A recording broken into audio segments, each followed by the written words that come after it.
जी। जय गुरु जी, शुक्राना गुरु जी, लख लख शुक्राना, अनंतम शुक्राना। गुरु जी को जन्मदिन की बहुत बहुत बधाई हो। कि आप कहोगे कि 22 तारीख हो गई है और गुरु जी का जन्मदिन मनाया जा रहा है, तो जब गुरु जी का बर्थडे मंथ होता है तो पूरा महीना उनका बर्थडे मनाया जाता है। और वैसे तो आप जब भी गुरु जी के साथ बैठते हो, जब भी उनके साथ में उनके सानिध्य में बैठ के उनका सिमरन करते हो, और ये तो मन की बात है संगत जी, दिल करे तो आप कभी भी केक काट लो। जैसे कि हम अपना बर्थडे मनाते हैं तो हम गुरु जी का बर्थडे का भी चलाते हैं कि 7 जुलाई नु जन्मदिन आया है, तो उस दिन 7 जुलाई होती नहीं है पर हम कभी भी चला देते हैं वो। तो गुरु जी के साथ अपना जन्मदिन, अपना एनिवर्सरी, बच्चों का बर्थडे, आवाज आ रही है अंदर से ना, देख लो, कुछ भी अगर हम मनाते हैं ना तो वो शुभ दिन ही माना जाता है। तो गुरु जी के लिए मतलब कि वर्ड्स नहीं है हमारे पास कि जो गुरुजी ने हमें दिया है, इतना दिया है मालिक ने, इतना दिया है कि हम उनके जितने शुक्राने करें ना उतने ही कम है। और मेरे लिए तो आज बहुत खास दिन है, 22 जुलाई का दिन है। मैंने आज सुबह अमृत वेला में जिन्होंने देखा होगा, मैं आज ही के दिन अपने गुरुजी से जुड़ी थी, गुरुजी के मंदिर गई थी पहली बार। मेरे लिए तो बहुत ही मुबारक दिन है ये। मैंने आज सुबह शेयर भी किया है, 11 साढ़े 11 बजे लाइव सत्संग यूट्यूब पे डालूंगी मैं, क्योंकि मैं बहुत आना भी था और जल्दी थी और बहुत परीक्षा थी हमारी। तो बहुत तेज बारिश हो गई और फिर गुरुजी ने रास्ते में हमें गलत रास्ते भेज दिया।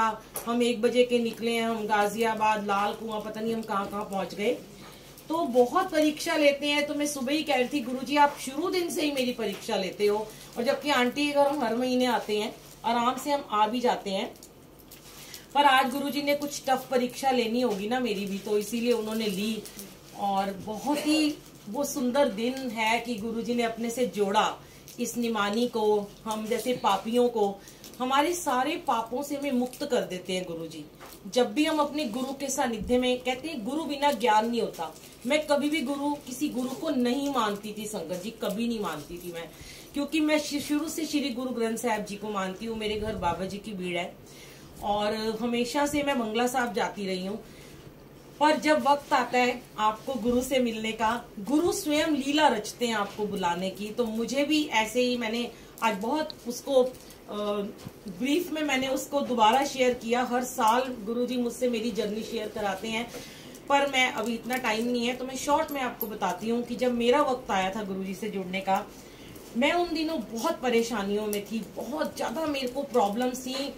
मेरे को फाइनेंशियल प्रॉब्लम भी थी, मेरी बॉडी में बहुत प्रॉब्लम थी, मैं बीमारियों से भरी हुई थी, शरीर पूरा जकड़ा हुआ था बीमारियों से। मैं बेइंतहा डिप्रेशन की मरीज थी कि मुझे सुसाइड थॉट आते थे हर थोड़े थोड़े दिनों के बाद। मैं ड्राइव भी करती थी तो मुझे ऐसे लगता था कि मैं अभी अपनी गाड़ी कहीं रेड लाइट पे, कहीं ऐसे फुटपाथ पे चढ़ा दूं और फिर कोई मेरे घर में बोले कि उसकी डेथ हो गई है। मैं अगर किसी फ्लोर पे जाती थी तो मुझे लगता था कि मैं वहां से जंप कर दूं, क्योंकि डिप्रेशन जब होता है तो आप सोच सकते हो कि उस टाइम बंदे का क्या हाल होता है, उसको पता नहीं होता वो क्या सोच रहा है। और गुरुजी ने मुझे उन सारी चीजों से निकाला। मैं तो इतनी सारी परेशानियों की पोटली भर के उनके मंदिर पहुंची थी, और जो चीज मांगने गई थी, कहते हैं ना सच में ये बात बड़ी सत्य है और ये मेरे एक्सपीरियंसेस हैं कि मांगना नहीं चाहिए लेकिन उनको मानना चाहिए, उनकी बातों को। गुरुजी को नहीं मानना, उनकी बातों को मानना है। पर फिर बाद में धीरे धीरे गुरुजी ने ये भी सिखाया कि मांगे तो मांगे किससे, तुम्हारे सिवा हमरा है कौन, ओ पालनहारे निर्गुण आरे, तेरे सिवा हमरा कोई नहीं है। तो मैं एक ही बात कहती हूँ कि जो मैंने सीखा, जो मेरे एक्सपीरियंसेस हैं, मांगना है पर ऐसे नहीं मांगना कि उनके पीछे ही पड़ जाना कि अब रोज ही एक बात को मांगते रहो। जैसे अपने माता पिता से आप रोज जिद करते हो तो वो सोचते हैं कि वो आपको फॉर ग्रांटेड लेते हैं कि ये तो हर रोज इसकी एक नई फरमाइश होती है तो मांगता ही रहता है। बच्चा है, आज उसे एक खिलौना चाहिए, कल दूसरा चाहिए, परसों उसे पिकनिक पे जाना है, फिर उसे घूमने जाना है, फिर मूवी जाना है। तो वो आपकी इच्छाओं को पूरा नहीं करते हैं, वो सोचते हैं कि जितना जायज है उतना देंगे। ऐसे ही हम जब अपने गुरु से रोज एक नई चीज मांग, देखो हमारे जीवन में जब तक हम जिंदा हैं दुख सुख परेशानियां लगी रहेंगी। आज आप एक परेशानी का हल मांगोगे, कल नहीं आ जाएगी प्रॉब्लम, फिर तीसरे दिन नहीं आ जाएगी, कभी बिजनेस, कभी बच्चे, कभी शादी किसी की, कभी बीमारी, कुछ भी होता रहेगा। तो उनको बस इतना कहना है कि भी आप हमारे को अपनी ब्लेसिंग दो, हम पे अपनी नजर रखो मेहर भरी, हम पे अपनी कृपा रखो कि हमें अपने से इतना जोड़ लो गुरुजी कि जब हमें दुख आए तो हमें दुख ना लगे। और वो गुरुजी ने कैसे सिखाया कि मैं भी बहुत अमृत वेले करती थी, बचपन से ही मैं रैन सबाई कीर्तनों में जाती थी, बहुत ज्यादा मैं जुड़ी हुई थी भगवान से।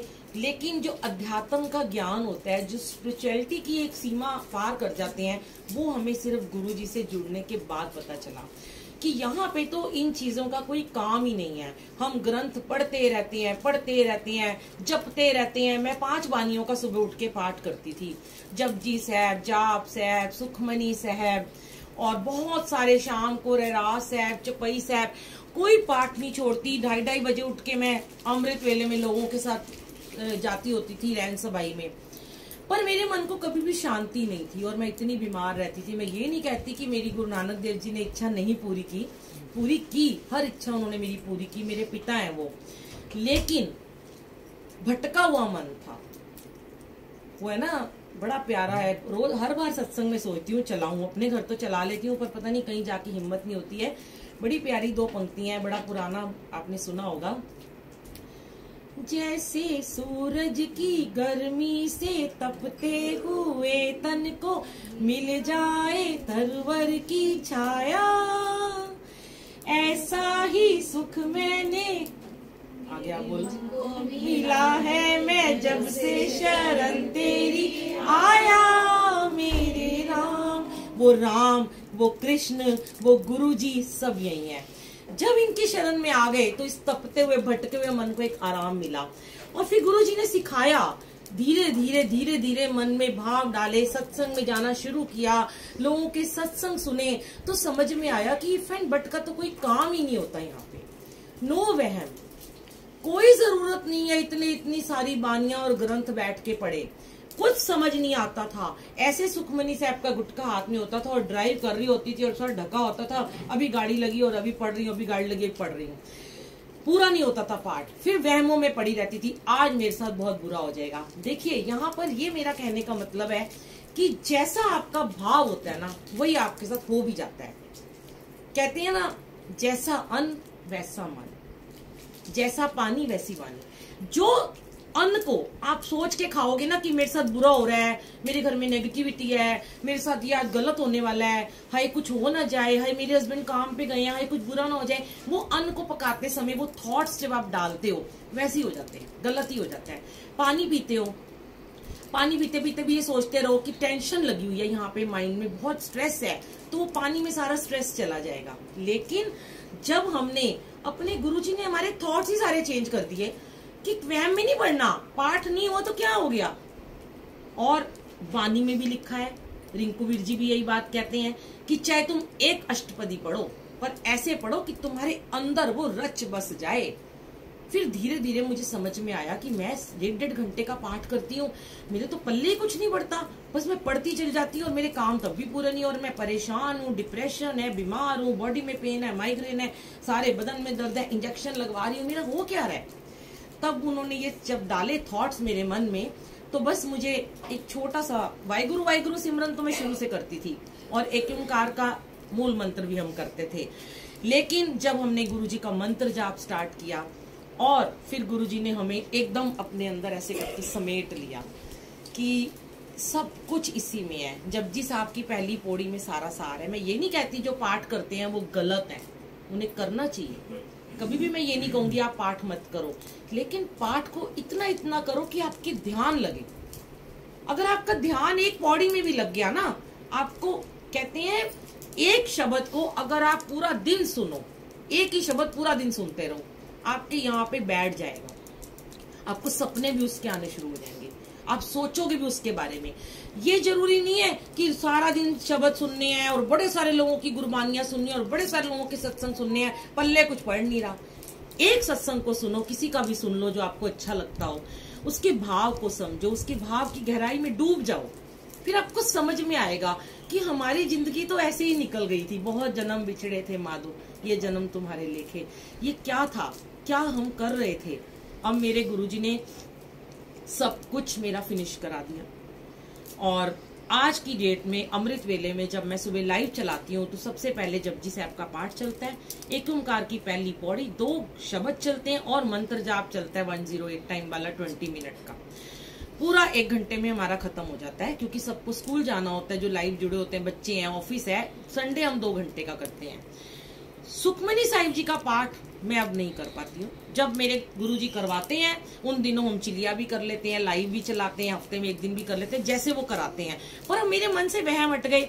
जैसे ही वहम हटे मेरे काम पूरे होने शुरू हो गए, ठीक होने शुरू हो गई मैं, क्योंकि मेरे मन पे ना एक बोझ था कि मैंने ये करना है।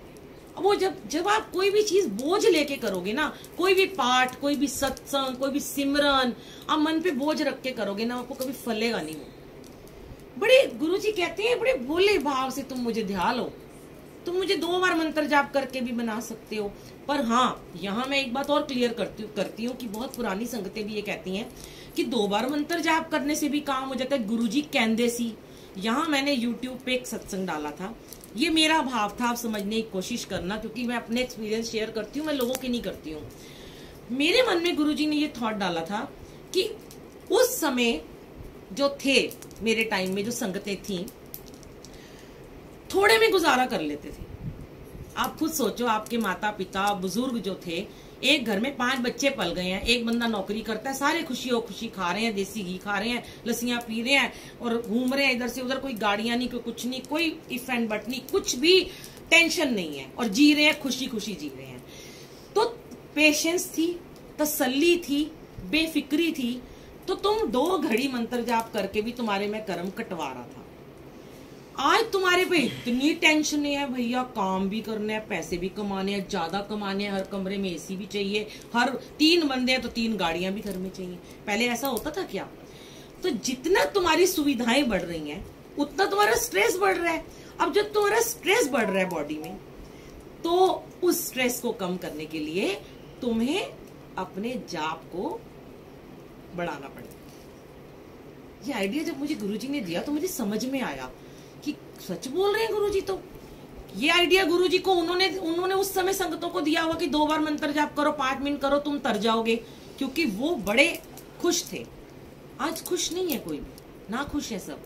तो जितना आप पैसा कमाते हो, जितना आप स्ट्रेस लेते हो, जितना आप टेंशन लेते हो, मेरे हिसाब से जो मैंने समझा, मैंने फिर अपने जाप को बढ़ाना शुरू कर दिया। जब मैंने अपने जाप को बढ़ाया, सिमरन को बढ़ाया, तो मैं ठीक होती चली गई।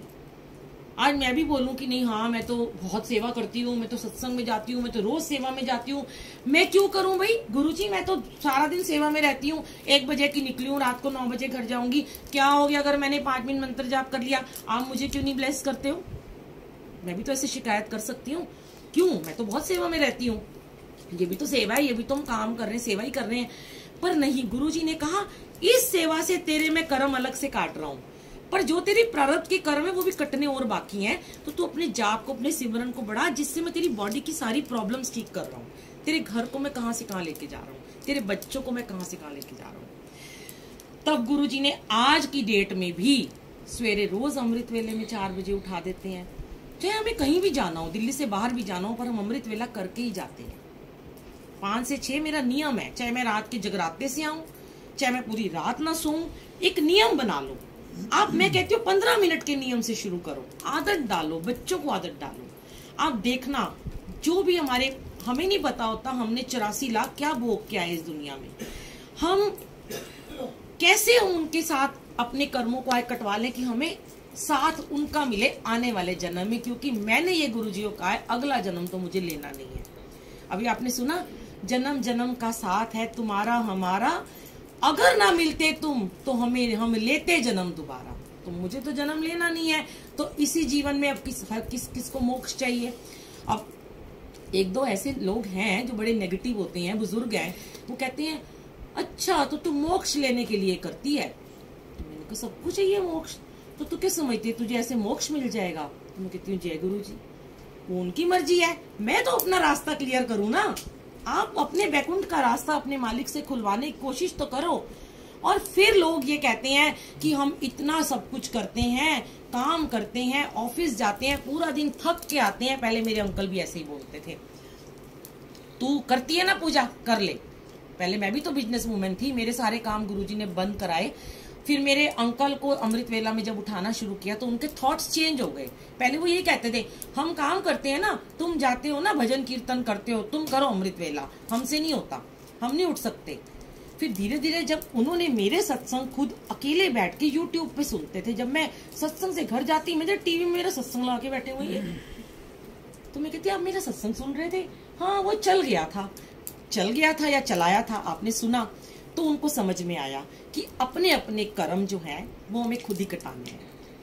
ना तो मैं अपने बच्चे का कर्म कटा सकती हूँ, ना अपने पति का कटा सकती हूँ। जो मेरी पूजा है वो मुझे ही लगनी है। हाँ, आपकी वाइब्रेशन घर को जरूर मिलती है। आपके घर में जो बच्चे हैं, कोई भी आप चीज, एक अगरबत्ती जलाते हो, जहां जलाते हो तो वो अगरबत्ती की खुशबू फैलती है चारों तरफ, लेकिन उस अगरबत्ती के पास अब ये फूल है, मोगरा के फूल है, मैं यहाँ बैठूंगी, मुझे फ्रेग्रेंस ज्यादा आएगी। आपको थोड़ी थोड़ी दूर दूर आएगी, आप यहाँ आके बैठोगे आपको ज्यादा आएगी।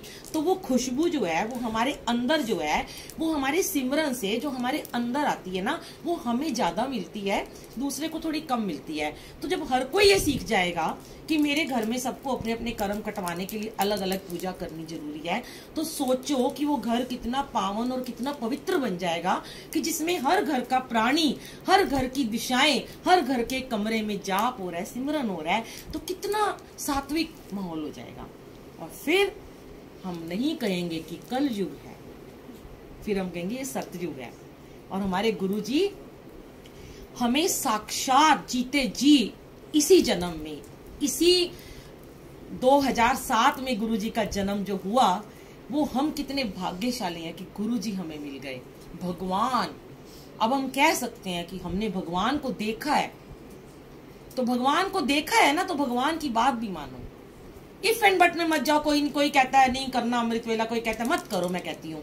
पर अगर आपको ऐसा लगता है कि जो आप अमृत वेले में बैठ के आधे घंटे का मंत्र जाप कर सकते हो, वही सेम टू सेम अपनी लिव लगाना मंत्र जाप के जरिए, क्या आप दिन में किसी भी समय लगा सकते हो?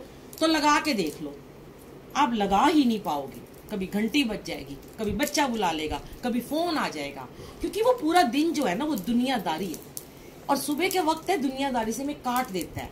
फिर हमारा जो कनेक्शन होता है, फिर लोग मुझे कहते हैं बड़ी आपसे गुरुजी टेलीपैथी से बात करते हैं, कैसे करते हैं क्या बताऊं, नहीं एक्सप्लेन कर सकती, कह के थक गई। यही हर वक्त गुरुजी करवाते हैं बात शेयर कि करो ना टेलीपैथी, बनेगी तुम्हारी भी। एक बार अपने शरीर को थोड़ा दुख दो। जो ऋषि मुनि थे ना, वो शरीर को दुख देते थे। पहले आपको पता, तपस्या करते थे, जाके कंदराओं में बैठ जाते थे, भूखे प्यासे रहते थे, जटाएं बढ़ाते, ना नहाते ना धोते। क्यों करते थे? वो प्रभु को पाने के लिए। आज वो प्रभु साक्षात गुरुजी हमारे घर विराजमान है। ना कंदराओं में जाना, ना गर्मी में जाना, ना लाइन में खड़े होना, ना मंदिर में जाना, बस बैठ जाओ, अपना आसन बिछा लो। ये गद्दी भी लगाने की जरूरत नहीं है। कोई स्वरूप, एक आंटी का परसों आया, आंटी मैंने आपका सत्संग सुनने मुझे बड़ा अच्छा लगा, मेरे घर में स्वरूप नहीं है, तो इतनी केरला में कहाँ रहती है? मैंने कहा आंटी कोई बात नहीं है, आप ऐसे ही जय गुरुजी बोल दो। कहती मुझे कैसे मिलेगा? मैंने कहा ज्यादा ही मन करता है तो नेट से छोटा है स्वरूप निकलवा लो और फ्रेम करा के लगा लो, नहीं तो ऐसे ही बैठ जाओ, ऐसे भी गुरुजी मिलेंगे। तो यस, पक्का मिलेंगे। कहाँ है गुरुजी? यहाँ है। और ये जो हमारी जर्नी है ना संगत जी, सच में ये गुरुजी ने बहुत कम सालों में दिखा दिया कि ये जर्नी बस यहाँ से लेके और यहाँ तक है, और कहीं है ही नहीं है। यहाँ से यहाँ पहुंचने में ही हमें जिंदगी बीत जाती है, पर यहाँ से यहाँ का कनेक्शन हो ही नहीं पाता। यहाँ से लेके यहाँ के कनेक्शन में इतनी दुविधाएं हैं, इतनी प्रॉब्लम्स आ जाती हैं, इतनी अड़चने आ जाती हैं, हमारे साथ आज भी आती हैं। देखो आज जैसे गुरुजी ने परीक्षा ली, पहले मुझे दिखाया 7 मिनट रह गए, हमने कहा आंटी हम पहुंच जाएंगे 3 बजे में 7 मिनट पे। एकदम से एक सड़क चेंज हो गई, दिखाया 43 मिनट। वो देखते हैं तो कितना घबराती है, हाय गुरुजी मंत्र जाप तेज कर दिया, ये कर दिया, वो कर दिया। मैंने कहा चुप हो जाओ सारे जीने, मेरे को बड़ी टेंशन हो रही है। और 43 मिनट रह गए, 15 मिनट में दरबार लगाना, रंगोली बनाना, ये सब कहीं आप तो बना लोगे 2 मिनट में रंगोली, उनको बोलो चाय का पानी रख दें। फिर मैंने कहा गुरुजी कुछ तो करो भाई, बड़ी घबराहट हो रही है। अचानक से माइंड में गुरुजी ने डाला एक थॉट कि एक बंदा खड़ा था, इससे रास्ता पूछ लेते हैं। तो उसने बोला कि आप आगे गए तो आपको बहुत लंबा वहां पे कट है, आप यहीं से मुड़ जाओ, रॉन्ग साइड में ले लो, सामने ही शिप्रा मॉल है। और कोई गुरुजी ने उस बंदे को वहां भेजा होगा, और ड्राइवर भैया ने फटाफट वहां से एक कट मारा और हम एकदम दिखाया, फिर दिखा दिया 43 मिनट से सीधा 6 मिनट। तो कितनी परीक्षा लेते हैं, आज भी तो हमारी लेते हैं कि कितना ये डगमगा जाएगी, कितना ऐसे करेगी, क्योंकि मन में एक भाव होता है, हाय मेरी सेवा ना छूट जाए। ऐसा नहीं है कि मैं नहीं आऊंगी तो सत्संग नहीं होता। आप सब सेवादार हो इतने प्यारे प्यारे, कोई भी गद्दी लगाता, कोई भी ये कर लेता, कोई भी चाय बनाता, हमारे यहाँ से थोड़ा सेवा होती है, पर वो भाव हमारा है ना कि नहीं हमें सेवा नहीं छोड़नी है। यही भाव आपको अपना रखना है कि हमें अमृत वेला नहीं छोड़ना, हमें अपना मंत्र जाप नहीं छोड़ना। मैं कहती हूँ कि अगर आप नहीं सुबह उठ सकते तो जो रात के 2-2 बजे सोते हो ना, तो रात के 12 बजे नहा धो के तब कर लिया करो और फिर सो जाया करो चुपचाप से। सोते तो हो नहीं, सबको पता है, सारे ऑनलाइन होते हैं, कोई इंस्टा पे होता है, कोई फेसबुक पे, कोई व्हाट्सएप पे होता है। 2-2 ढाई बजे तक वो देखो अंदर है, वो बैठी आंटी, पूजा आंटी हंस रही है, इतना सोती ही नहीं है, पूरी रात फोन पे रहती हैं। तो 12 बजे करके रख लो, है ना। कह रही अभी आपको बताऊंगी। जय गुरु जी, शुक्राना गुरु जी, अनंतम शुक्राना। और